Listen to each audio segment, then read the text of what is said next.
The other thing with there's a bunch of things to question here. One is deaths that are categorized as COVID, um, and it may not be. And the other is if there was zero COVID, and I don't know how to do a baseline like comparison. You can't really do a control study here, but if there was zero COVID, like if COVID was a complete hoax, and I'm not saying it's a complete hoax, but if it was a complete hoax, there was no virus at all, and you did all the lockdown stuff, you would expect excess deaths.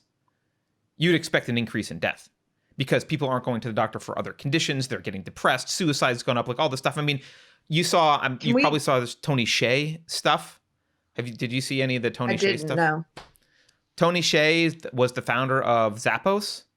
Tony Hsieh was like in Silicon Valley, he was kind of well known, and in Vegas, obviously, where he lived. But I mean, the shoe company?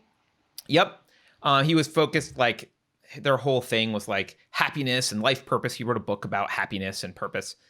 Well, during COVID, and his friends attribute this to largely to COVID. He was a very social guy. He had parties all the time. He's a very, very social guy.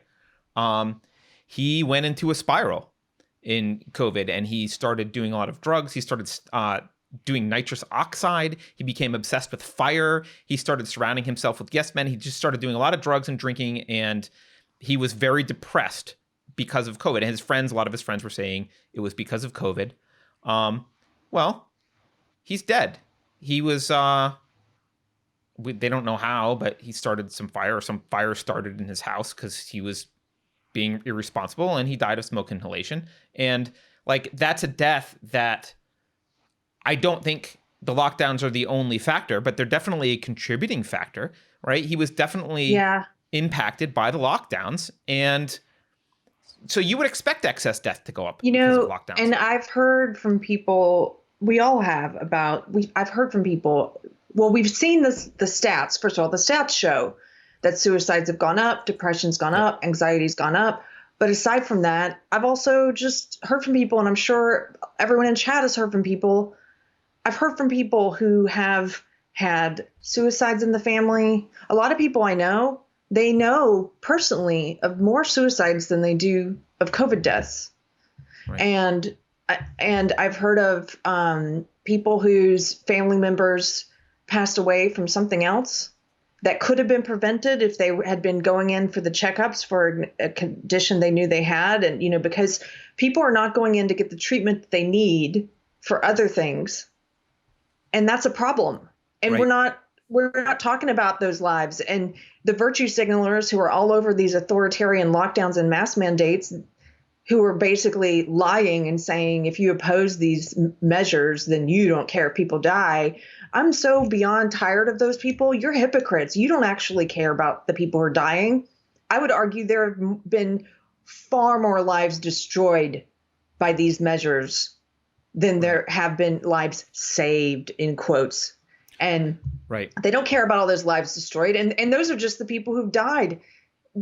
What about all the people who've lost their livelihoods, lost their homes, increased homelessness, we're going to see the effects of this for a long time. Years. A long time. Years. Yeah. And it's not. And all these people who supported these authoritarian measures, they're going to want, I know the human impulse is they're going to want to say, well, these are the results of COVID. No, these are the results of what the government did in response to COVID.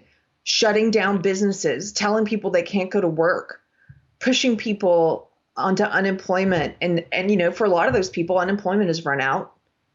Yep. And, I know just anecdotally, I'm sure everyone in chat can think of people they know who fit the statistics that are showing us that drug addiction rates, alcoholism, all of this stuff has gone up. Domestic abuse. Right. Well, someone in chat was saying opioid overdoses are off the chart. Opioid That's not surprising. Overdoses. Yeah, of course. Right. Of course. And I'm just tired. For a while, we've all been on a roller coaster this year in different ways. And when the lockdowns first started, remember when I went through my real angry period for a couple of weeks? So I was really angry at the people supporting the lockdown measures. And I started breaking one of my own rules for myself. And I was calling people sheep. I remember. And Hmm. the name calling was not good for me and the anger was not good for me. And I managed to like let go of a lot of that. But now I'm in a place where it's tempered. It's not like it was back then, but some of the righteous anger has returned. I feel very much like I don't blame you. I understand the power of propaganda. I do. But I do not understand you.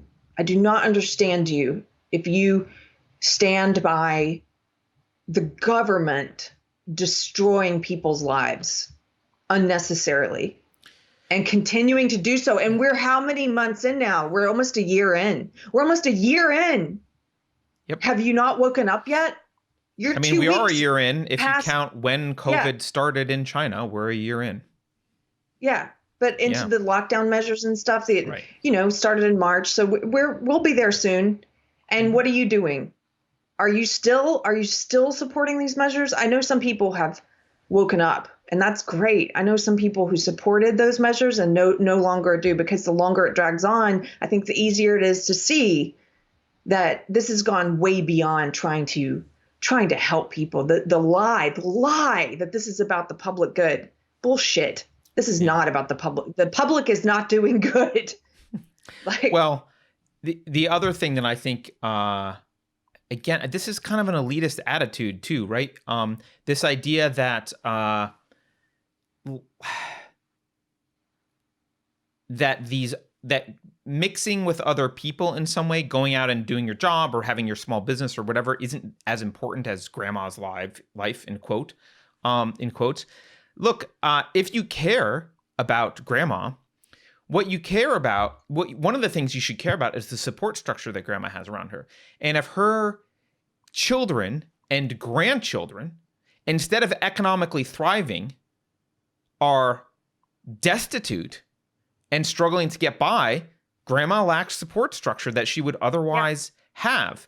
Whenever you waste resources on the wrong thing, you're not spending those resources on the right thing. So if right. you want to, there is a percentage of the population that's highly susceptible to COVID, that has a higher chance of dying from complications to COVID.